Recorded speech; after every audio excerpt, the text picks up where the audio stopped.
390 to downtown. Inbound Stevenson, 31 minutes, 355 to Lakeshore Drive. The Ryan clocks in at 20 minutes from 95th to downtown. I-57, 16 minutes, I-80 to the Merge. Bishopport, 15, it's heavy Cottage Grove to the Ryan. Veterans Memorial southbound, there's roadwork, Roosevelt to 22nd in the right lane. That's traffic. I'm Jim Calamonte on AM 560, The Answer. Chicago's Morning Answer continues next. In our AM 560 Weather Center, passing morning rain or snow shower, otherwise cloudy and chilly today, a high of 44. Currently, 35. Next news coming up at 8. Chicago's Morning Answer with Dan and Amy continues next on AM 560, The Answer. This hourly segment is brought to you by the Alpha Wealth Group, bringing the trilogy of estate, tax, and investment planning together. Visit alphawealthgroup.com for a free report. See Candace Owens, Charlie Kirk, and Larry Elder at Freedom Summit 2020 on October 31st. Tickets on sale now at freedomsummitchicago.com.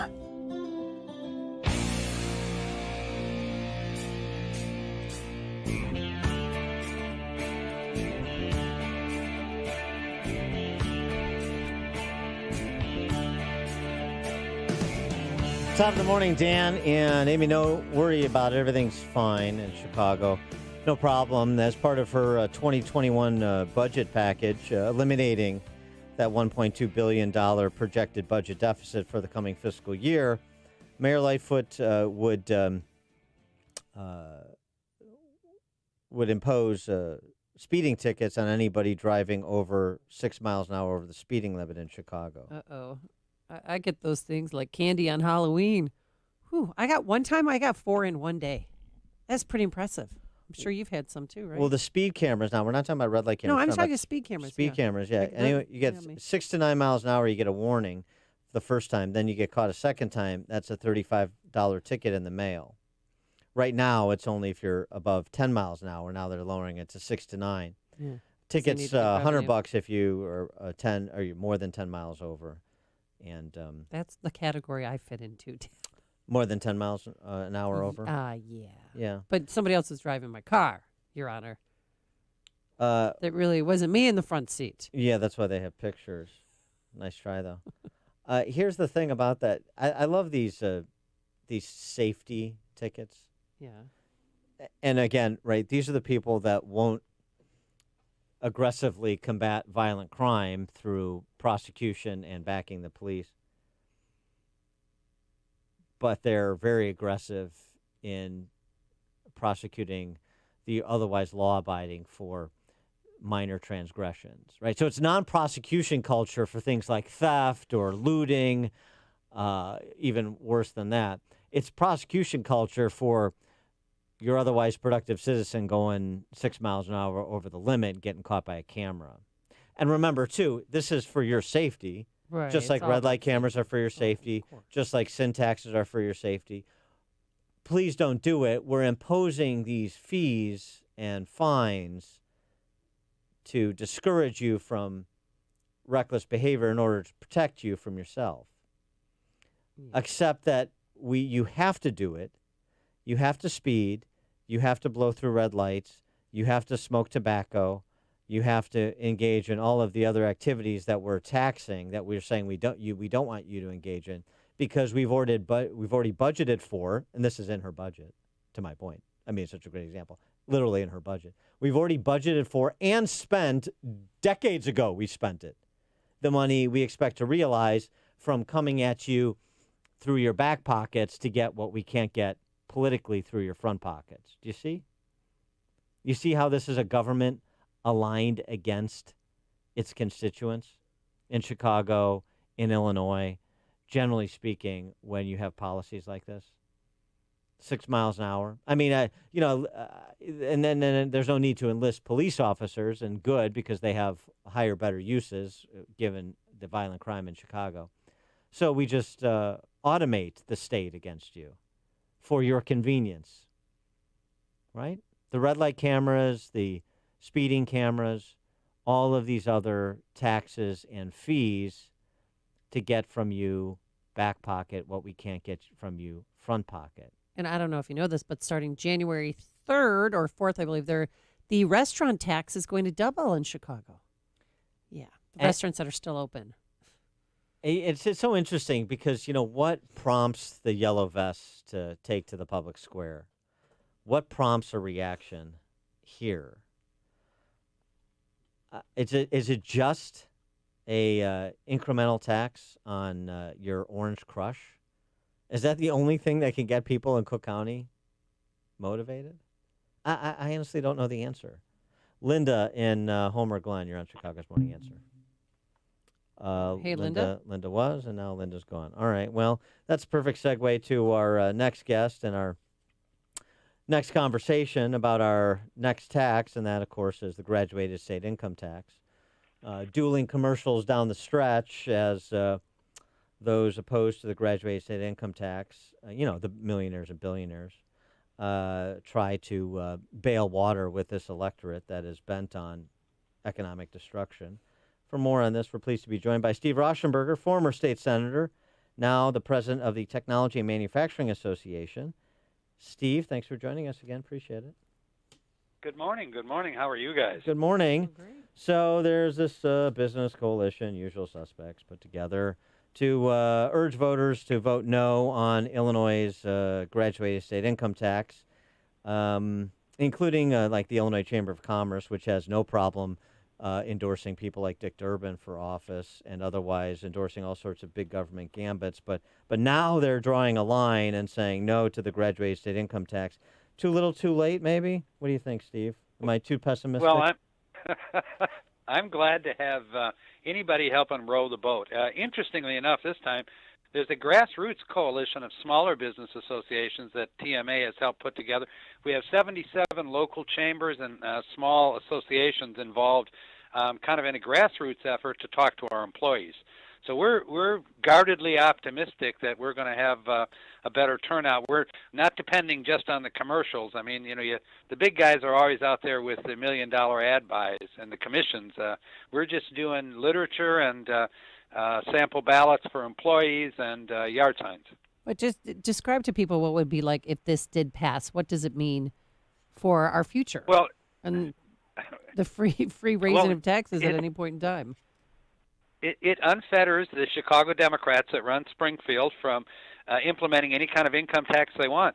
They're going to be able to pick their taxpayers the same way they pick their voters when they draw their legislative districts. They'll be able to tell by county and by political party who the taxpayers are. I think it's a real danger. We're surrendering constitutional protection in this amendment. There's no tax rates in this amendment. It just takes away the single rate requirement that kept the Illinois General Assembly in control to some extent since 1970. And what do you say are the prospects for this to be defeated? The combination of the grassroots plus Ken Griffin, trying to go. Not trying to, he is going dollar for dollar with J.B. Pritzker. I think it's a toss-up right now. It depends a lot on voter turnout and how enthusiastic opponents are, but I think it's going to be very, very close, and I think that's why the governor's been so cranky. If the governor's polling, and we can't afford the kind of polling that would tell us exactly, but if the governor's polling was showing him winning, he wouldn't be so cranky. He wouldn't be threatening to raise taxes across the board 20%. He wouldn't be sending his people out, complaining. So I think that the polling must show this right in the margin of error. I don't know. I mean, you think that obviously they made a good strategic decision in putting it at the top of the ballot so that it's a 50% plus one proposition is what they're really going for rather than the 60% of those who would vote the issue going all the way, in the attrition if it was at the end of the ballot where referenda are usually found. I don't know. I see early voting data and I see sort of the same disparity between Republicans and Democrats with early voting that we saw in 2016. If the general election turnout in 2020 is like it was in 2016, Trump losing the state by 17 points and otherwise, the typical bloodbath for the ever-shrinking Republican Party, that doesn't bode too well for defeating it, does it? I think your analysis is right. If this turns out like 2016, we're going to have a rough time, and I think it means, an acceleration of the problems we have in the state of Illinois. $3.2 billion isn't going to solve an $8 billion structural deficit or a $130 billion pension problem. So, we know they're coming back for more revenue. So I'm optimistic and hopeful for another week. And I hope your analysis is too conservative. With respect to your members, members like members of the Technology Manufacturers Association, members of NFIB, the people that aren't the rent seekers, they don't have the clout to be rent seekers in the city and state. What would this mean to the owner operator of a tool and die shop or other similarly situated entrepreneurs that are your members? Our rough estimate is that it's about a 50% increase in the income tax for TMA members, for technology manufacturing. Small manufacturers, 25 to 75 employees, are going to see almost a 50% jump in their state income tax because they're organized as S-corps and pass-through entities. So their entire business is going to pass through their personal income tax, and there's no exemption under the Pritzker plan. So they're going to see a big bump. Now, that means they either raise prices and hopefully don't lose jobs, or raise prices and lose jobs, production. So that means layoffs or reduced hours or less wages. So we're concerned, it's a very, very competitive market in manufacturing. The Illinois manufacturers compete against the best in Ohio, the best in South Carolina, the best in Eastern Europe, the best in Southeast Asia. So you can't just load another 3% into the price of a product and hope for the best. I asked this question before, and I've got my perspective on it, but as one of the small cadre of people who can think in complete thoughts and connect dots in this state, both in terms of politics and policy, 84% of Illinoisans think the state is on the wrong track. That's according to an NPR survey. 60% have contemplated leaving in the last year. With those numbers, how is it that we have the ever-expanding Chicago Democrat Party? How is it that we have the ever-shrinking opposition to something like this tax increase? Well, I think you have to lay some of the blame at the leadership of the Republican Party in the state of Illinois. It's not enough to not be mad again. It's not enough to say they're wrong. We really need a positive message for Republicans' vision for the state of Illinois, and I think that's been lacking for the last 6 or 8 years, maybe a little longer. We don't have that leader to coalesce who's got a vision for the state of Illinois, competitive with Indiana, competitive with Missouri, competitive with Wisconsin. And so Republicans are not going to win. We're not going to get gains back in the suburbs and the near parts of the city of Chicago and the collar counties until we have a positive vision that we sell. You just watch the commercials. All Madigan does is accuse Republicans of being against health care, being against choice, it's just a litany of negatives, and the Republicans really don't respond to that effectively.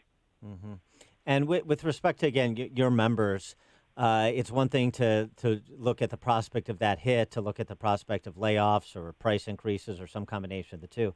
What about the prospect of moving? And I know, like it is for families, pulling up stakes in a place where you've set down stakes is a big decision, but we see a lot of people and a lot of businesses making that decision. I've had 3 members talk to me in the last 2 weeks about adding roofline in either Indiana or Wisconsin. The way a manufacturer moves is they don't pull up stakes tomorrow and go. What they do is they expand somewhere else. Maybe South Carolina, maybe Texas, maybe Indiana. And disturbingly, these are suburban Cook County members that are fed up with property tax, don't think this election is going to go the right way. And so instead of expanding their plant in Illinois, they're looking at building their first plant in Indiana. Little by little, then, they start shifting production, and, 8 years from now, 5 years from now, you've lost that. And you've lost those jobs, and you've lost that production. And so it's a real risk. And it's already a challenge, isn't it? I mean, with respect to some of those businesses that are located within a stone's throw of Indiana, even with this employer-to-employee program that you're talking about, which is good. That's a good idea. Should be done more often. But you have so many employees, if they can if the commute is not unreasonable, that already are living across the border in Wisconsin or Indiana or Iowa and coming into work in Illinois. Absolutely, and people don't realize it, but a Cook County manufacturer is paying 3 times the property taxes they would pay in Indiana. Their work comp is double to 2.5 times what the workman's compensation costs would be. Unemployment costs are higher in the state of Illinois. Now you add income tax, we have the highest sales tax. I mean, it just chips away at the competitiveness of an Illinois manufacturer. So, you know, it takes a while for the frog to feel the water get warm, but after a while they jump. And they take their jobs with them and that productivity with them. How much more? Oh, just a little more. Just a little more, always more. Just a mask. Steve Rauschenberger, president of the Technology and Manufacturing Association, as well as former state senator and gubernatorial candidate. Steve, thanks for joining us. Vote. Keep your fingers crossed for a no vote. Thank you. All right. Thank you. And he joined us on our turnkey.pro answer line. This is the morning show more Chicago radio listeners are choosing. This is Chicago's Morning Answer on AM 560. The Answer. Signature Bank is Chicago's fastest growing independently owned business bank. It's a bank where relationships still matter. Signature Bank knows your name and your story. I'm Dan Proft, and I know this because Signature Bank is my business bank. Hey all, this is Jim Carr, co-host of the #1 rated manufacturing podcast, Making Chips, and a customer of Signature Bank. If you're a crazy busy company owner like me, you know that success in business is all about relationships. While many banks call themselves a relationship bank, Signature knows how to do it right. They made the banking relationship easy and on my timeline.